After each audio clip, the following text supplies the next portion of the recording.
Oh, Super Fantasy Zone, what a game. It made me swear, laugh and cry and rage at times, and it kept on making me go back for more, where I found this game very addictive and something that I had to beat.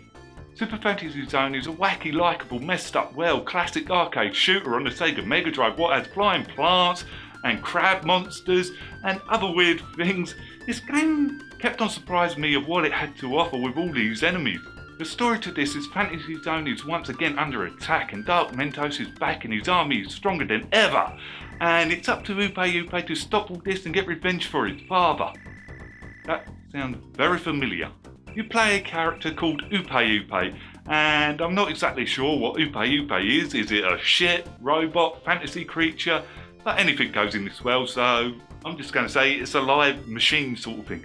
I found the controls easy to get used to, however it did take me a bit of time to get good enough at the game to the point where I could complete it, where this is a hard game, even on its easiest setting. It starts off easy for the first 2 levels, then on the 3rd level that's when the game does really start to get going with its difficulty, and then by the time when I was on the 4th level, it's like, wow, this has really hopped it up another gear. You've got 3 ways to attack, standard, heavy and special, except the special needs to be purchased at the store. The objective of the game is to destroy all these certain object container enemies to trigger the boss fight. I like that there's a sort of map for these object enemies at the bottom of the screen what flashes and gives you an idea of where these enemies are on the level. And the enemy variety is so out of this world. There is so many wacky enemies that it had me guessing on what they were. What's this? It's a plant thing. The next thing was a lantern. I just didn't know what they were after time. I like the levels by how unique they were to the others, by how inventive they are. Every level stands out and looks gorgeous. You can go left or right on the stage, nevertheless, for some reason I always went to the left, yet I like that it gave me the option of which way I could take on each stage, apart from the last 2. Although every enemy can come from both sides of Upe at any time, so it's always keeping me on my toes, not to get too comfortable with going this way and expecting enemies coming from this way. They come from this way as well. It's like, holy crap! And as I was going through these levels, I felt it getting harder and harder, where there was more and more enemies on the screen, and I found it a bit more difficult to keep track of everything on the screen.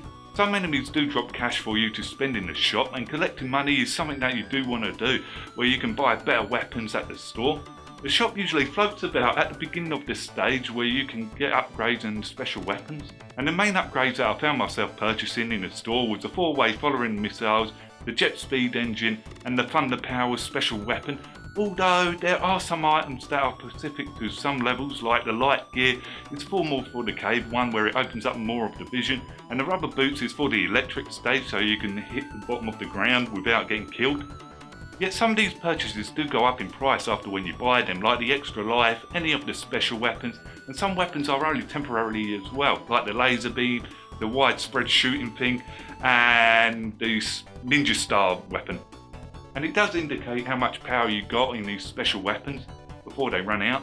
But there is a catch: if you die you lose all your stuff, and that's including the permanent weapons as well, like the 4-way missile, what you just brought in the shop, and you die in one hit. The bosses on the other hand are out of this world, from fighting a pumpkin to a giant fish, then a shell crab. These bosses I just found them quite inventive. I never found a boss fight a chore to do, and finding a pattern to defeat them was rewarding once when I figured it out. And once when I defeat the boss, I like how it cracks and smashes and goes into a load of gold coins, and you've got a limited time to pick these gold coins up, and it's like it plays the music before the tone runs out and then it skips you on to the next level. It's like, I almost got all the coins!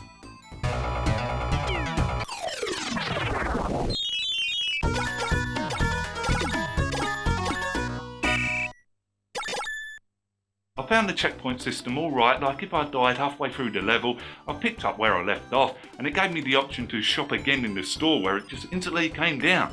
Yeah, if you die on a boss fight, that's all your gear gone, and no option to buy them back to help you in the boss fight until you defeat that boss again. And they are a lot more harder without any of the upgrades, and the checkpoint system can seriously mess you up at times, especially on the last boss fight. I thought the cutscenes were brilliant for the time. What you get at the beginning of the game, if you don't press the start intro, it instantly goes into that.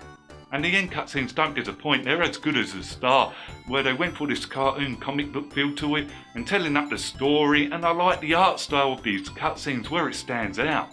For the graphics, I think they look good on the Mega Drive. It's colourful, detailed and well designed, especially on the background. It's just gorgeous to look at.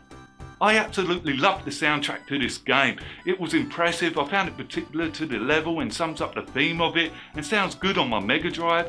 I was impressed by it, and the music designers, I've got to say, job well done. This was really catchy, and I found that the soundtrack is one of the best things to this game. It's just that good.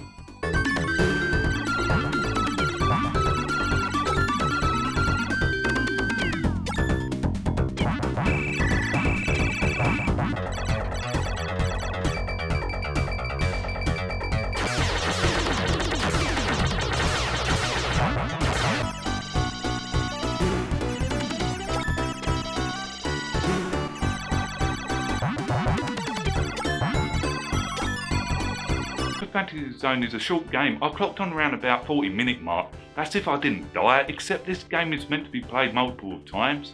And if I counted all the times that I've spent getting good enough to complete this game, then it's a lot longer than that. So I felt like that I got my time out of this game and it was worth the playthrough of it. So in the end, I found it a lot of fun returning to this title again and how it challenged me to get better and better at it. And yes, this game did make me shout out on more than one occasion. Yeah, this is what this game does, and I would definitely recommend it if you're after a challenging game.